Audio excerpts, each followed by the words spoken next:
हूँ कि वो घर से, उस आवास से लोगों का सेंटिमेंट जुड़ा हुआ, लालू जी और राबड़ी जी का ही नहीं, पूरे बिहार के लोगों का उससे सेंटिमेंट जुड़ा हुआ, हमारा आपका उससे सेंटिमेंट जुड़ा हुआ है। अगर खाली करना तो जीतन राम मांझी का भी खाली करवा दें, वो भी तो मुख्यमंत्री रहे ना, पूर्व मुख्यमंत्री।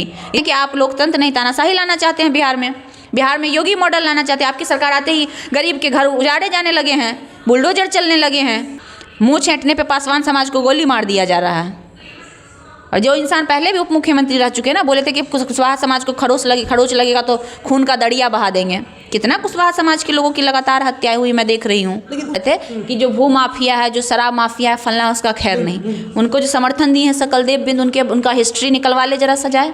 मेन कारण क्या है? दुलार चंद यादव की हत्या का आरोप है उनके ऊपर। हम कुछ करवे नहीं किए। वो तो हमेशा यही कहते कि हम कुछ करवे नहीं किए हैं। तो बिना और हमारे साथ IIP पार्टी के प्रमुख प्रवक्ता खुशबू रॉय जी से बात करेंगे। क्या लगता है कि बंगला खाली होगा या फिर ऐसा चलता रहेगा? नहीं होगा खाली बंगला। क्यों? सरकार सरकार तो जारी कर दिया है। सरकार का यही काम ही है, कभी किसी का घर खाली करवाना, किसी जगह का नाम बदल देना। क्यों? और कोई काम नहीं बचा है सरकार के पास क्या करवाने के लिए?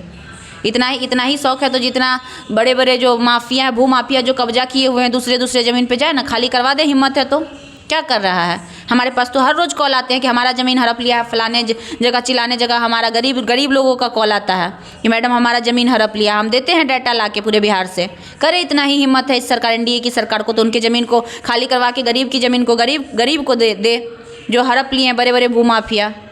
उस पर कार्रवाई करने के लिए तो उन लोगों के पास समय नहीं है, टाइम नहीं है, हिम्मत नहीं है। लेकिन हाँ, वैसे चीज़ों को करेगा जिससे लोगों का सेंटिमेंट जुड़ा हुआ है। हम ये नहीं कह रहे हैं कि वो आवाज़ सरकारी नहीं है। अगर सरकारी नहीं है तो 20 साल से सरकारी था ना, आज पहली बार सरकारी हुआ है। 2005 से नीतीश कुमार जी मुख्यमंत्री हैं कि पहली बार मुख्यमंत्री बने हैं। तो जब ऐसा दिक्कत था तो 2005 में करवा देते हैं खाली। जैसे ही वो मुख्यमंत्री से हटे थे उसी समय, उस समय भी तो बहुत कम सीट आया था 2005 में, 25 से 30 सीटों पर सिमट गया था RJD। उस समय की यही स्थिति थी जो आज की स्थिति हुई है। उस समय क्यों नहीं खाली करवा दिया गया? खाली करने में क्या दिक्कत है? खाली करने में दिक्कत कुछ नहीं है। मैं बार बार कह रही हूँ कि वो घर से, उस आवास से लोगों का सेंटिमेंट जुड़ा हुआ, लालू जी और राबड़ी जी का ही नहीं, पूरे बिहार के लोगों का उससे सेंटिमेंट जुड़ा हुआ, हमारा आपका उससे सेंटिमेंट जुड़ा हुआ है। आज भी लालू जी उस घर में शाम के 6 बजे से लेकर 5 बजे से लेकर 7 बजे तक लोगों से मिलते हैं। पूरे बिहार के तमाम लोग उनसे मिलने आते हैं, जो उनसे प्रेम करते हैं, स्नेह करते हैं। वो पहले ऐसे पूर्व मुख्यमंत्री होंगे जिनसे लोग आज भी मिलने जाते हैं हमेशा। लेकिन उसके बगले में तो बंगला दिया जा रहा है 39 वाला। ये अपमानित किया जा रहा है ना कि भाई जो चीज़ नहीं था, अब बीजेपी जब आया है बहुमत में तो तानाशाही करेगा, उसको जो मन में आएगा वो करेगा। अगर खाली करना तो जीतन राम मांझी का भी खाली करवा दें, वो भी तो मुख्यमंत्री रहे ना, पूर्व मुख्यमंत्री। इतना ही नियम है तो उनका भी बंगला खाली करवा के उनको भी भेज दे कहीं और। क्यों नहीं भेज रहा? मतलब जो आपके आगे झुक गया, जो आपके आगे नतमस्तक हो गया तो ठीक है, और जो नहीं झुकेगा आप उसके साथ इस तरह का रवैया करिएगा। ये कहाँ का नियम है? मतलब आप ये दिखाना चाहते हैं कि आप लोकतंत्र नहीं तानाशाही लाना चाहते हैं बिहार में योगी मॉडल लाना चाहते हैं। आपकी सरकार आते ही गरीब के घर उजाड़े जाने लगे हैं, बुलडोजर चलने लगे हैं। लेकिन ये भूल रहे हैं कि बिहार है, यहाँ उड़ती चिड़िया के पंख में हल्दी लगाता है बिहार वाला सब। कह रहे हैं कि अगर आप विकास की बात करते हैं, रोड की बात करते हैं, तो भाई जो अतिक्रमण है उसको तो हम हटाएंगे ना, जिसका घर उसका हम तोड़ेंगे। अच्छा, तब ना विकास होगा बिहार का। नहीं, अतिक्रमण होगा तो भाई उसका कोई प्रावधान होता है ना, नोटिस दी जाती है। मान के चलिए जो लोग होगा जिसके पास ज़मीन नहीं होगा, जिसने बना लिया होगा, चलिए मान लेते हैं 1 मिनट के लिए, तो उसको आप दूसरे जगह ज़मीन भी देना तो आप ही का काम है ना। भूमिहीन को 3 डेसिमल जमीन देने का प्रावधान भी तो इसी सरकार में है ना। तो पहले आप उसको घर बसाइएगा कहीं और, तब ना एक घर उजाड़िएगा कि उसको उजाड़ के आप रोड पर ला दीजिएगा। उस घर में जो बच्चे रह रहे हैं, छोटे छोटे बच्चे, वो सड़कों पर रहेंगे। ठंडे का मौसम है, कहाँ जाएंगे? वो खेत में रहेंगे। आप समय दीजिएगा ना, आप नोटिस दीजिएगा, आप समय दीजिएगा, उनको कहीं और बंदोबस्त करने का व्यवस्था दीजिएगा। ये लोग कह रहे हैं कि जब वो लोग बस रहे थे तो उन लोग को पता नहीं चला था कि हम किसके ज़मीन में आ रहे हैं। सरकारी ज़मीन है, जब मन तब खाली कराया जा सकता है इसको। किसको पता रहता है? बहुत सारे लोगों को नहीं पता रहता है। अब हम लोग सोनपुर की कुछ दिन पहले की घटना है, जो लोग का घर कट गया हाथी में, जल जमाव में, पानी बढ़ा था, कटाव में कट गया था। मजबूरी में वो लोग कहीं भी जहाँ जगह मिलेगा वहाँ रह लेंगे। उस वक्त कहीं ना कहीं रहने का व्यवस्था करेंगे ना। आपने तो व्यवस्था दिया नहीं उन लोगों को, तो मजबूरी में कहीं भी रह लेंगे। हो ना हो वो ज़मीन किसी न किसी सरकारी ज़मीन पे ही रहेंगे। कोई अपने घर में तो उनको रहने देगा नहीं, अपने ज़मीन पे तो कोई उनको रहने देगा नहीं। तो जब अपने लोग जो लोग प्राइवेट जगह पे नहीं उनको रहने देंगे तो कौन सी जगह पे रहेगा? सरकारी जगहों पे रहेगा ना। सरकारी जगह पे तो अधिकार है उनका रहने का। अब जब कटाव में उनकी ज़मीनें चली गई, प्राकृतिक चीज़ है वो, उसको अगर आप वो भी चाहते तो आप रोक सकते थे रिंग बांध बना के, लेकिन आपने नहीं बनाया, तो वो तो आपकी जवाबदेही थी कि कैसे उनके घरों को बचाया जाए। वो आप अपनी जवाबदेही के बाद वक्त चुप हो जाते हैं, और जब वही लोग जाके किसी अन्य जगह पर स्थापित हो जाते हैं तब आप उनको कहते हैं कि अतिक्रमण कर रहे हो। तो इंसान कहाँ जाएगा? ये आप डिसाइड करिएगा ना कि उनको कहाँ रखवाना है, कहाँ विस्थापित करना है। वैसे लोगों को उत्तरी बिहार का आधा से अधिक एरिया बाढ़ में बह जाता है, कितने लोगों का घर बह जाता है, डूब जाता है। वो लोग मजबूरी में जाके सरकारी जगहों पर रहते, कहाँ रहेंगे वो? आप बताइए ना हमें, कहाँ रहेंगे? और अगर वो वहाँ रह रहे हैं तो आप उनको दूसरी व्यवस्था दीजिए। ठीक है, आपको इधर से सड़क निकालना है, उसके अलावा भी तो सरकारी ज़मीनें हैं खाली पड़ी हुई, वहाँ आप उनको रहने की जगह दीजिए, उनको समय दीजिए घर बनाने का। अच्छा, जो गृह मंत्रालय सम्राट चौधरी के पास गया है, तो क्या बीजेपी गृह मंत्रालय की गलती कर दी है या फिर सही कर? एनडीए का सबसे बहुत वाहियात फैसला ये होगा।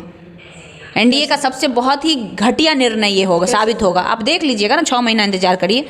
ये हम कह रहे हैं, इस रिकॉर्ड को रख लीजिएगा ऑन रिकॉर्ड, और फिर कहिएगा, आप फिर हमसे आके मिलिएगा 6 महीने बाद कि हमने ऐसा क्यों कहा था। 20 दिन है ना, 20 दिन में कितनी हत्याएं हुई पता है? 20 से 25 हत्याएं हो चुकी हैं। घरों में घुसकर लोगों को जलाए जा रहे हैं, मुँह छेंटने पे पासवान समाज को गोली मार दिया जा रहा है। और जो इंसान पहले भी उप मुख्यमंत्री रह चुके हैं ना, बोले थे कि कुशवाहा समाज को खरोच लगेगा तो खून का दरिया बहा देंगे। कितना कुशवाहा समाज के लोगों की लगातार हत्याएं हुई मैं देख रही हूँ। लेकिन उस समय उनके पास कोई पावर नहीं था, बोलते हम तो उप मुख्यमंत्री, हम लोग 2 आदमी है, काम बटा हुआ दोनों आदमी। वो कह रहे थे, सुनने में आया है, उनका स्टेटमेंट है, सम्राट चौधरी जी कह रहे थे कि जो भू माफिया है, जो शराब माफिया है, फलना, उसका खैर नहीं। उनको जो समर्थन दिए हैं सकलदेव बिंद, उनका हिस्ट्री निकलवा ले जरा सजाए। तो नीचे से शुरू होगा ना काम? काहे नीचे से शुरू होगा भाई? जब सफाई करेंगे तो पहले सफाई हम अपने घर की करेंगे ना, पहले पड़ोस का करेंगे। हम जिस अभियान में जुड़ते हैं, अगर हम किसी को मना करते हैं कि बाबू तुम ये चीज़ मत करो, तो पहले वो हम अपने आप पे लागू करेंगे ना। इनको समर्थन देने वाले सकलदेव बिंद का हिस्ट्री निकाल ले, उनका भी लिस्ट में नाम आएगा, भूमाफिया हुए। सबसे पहले उनको जेल में भेज के दिखाए। नहीं, उसको जेल में नहीं भेजेंगे। और भाई वो समर्थन दे दिया है, नतमस्तक हो गया, तो उसको कैसे भेजेंगे? उसको भेजेंगे जो नहीं झुक रहा है, जो विपक्ष है, उसको परेशान करेंगे, उसको अपमानित करेंगे। मतलब अगर कोई क्रिमिनल है और आपको समर्थन दे दिया तो वो क्रिमिनल नहीं रहा, लेकिन अगर आपको समर्थन नहीं दिया तो वो क्रिमिनल हो गया। ये कहाँ का नियम है भाई? अगर नियम है तो वो सबके लिए बराबर होना चाहिए। कानून तो सबके, कानून क्या कहता है? कानून की नज़र में सब इक्वल होता है, चाहे वो करोड़पति हो, चाहे वो भिखारी ही क्यों ना हो, चाहे वो बड़े से बड़े प्रधानमंत्री पद पे बैठा हो, चाहे एक आम नागरिक हो। कानून तो सबके लिए बराबर है। कहीं नहीं लिखा हुआ है कानून में कि प्रधानमंत्री के लिए स्पेशल लॉ बनाया जाएगा। अच्छा, एक खबरें आ रही है कि अगर अनंत सिंह के ऊपर कार्रवाई होती है, अगर केस चलता है तो उनकी जो विधायिका है रद्द हो जाएगी। तो क्या लगता है कि वो बाहर आएंगे, फिर उसी में कार्रवाई शुरू हो जाएगा?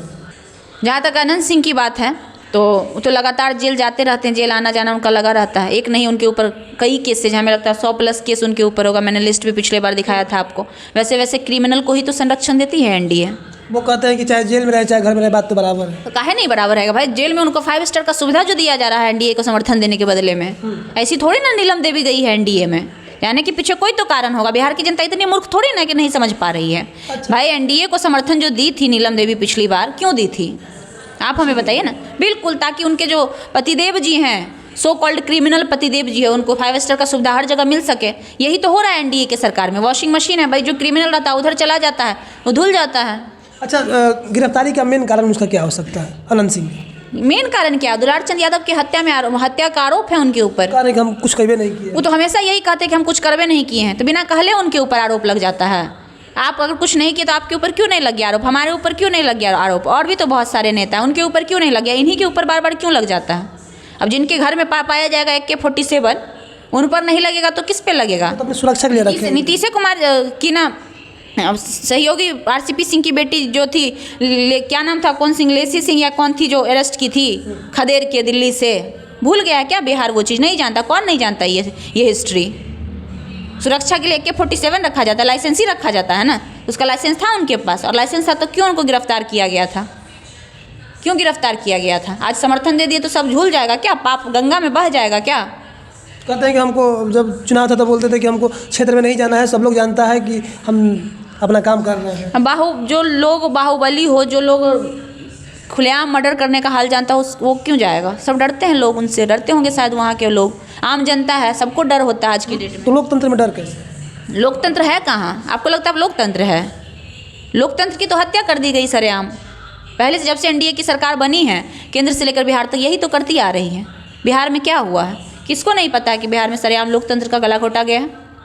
ये जो रिजल्ट आए हैं, आपका क्या लग रहा है? ये जनता का जनादेश है? किस भरम में है आप लोग?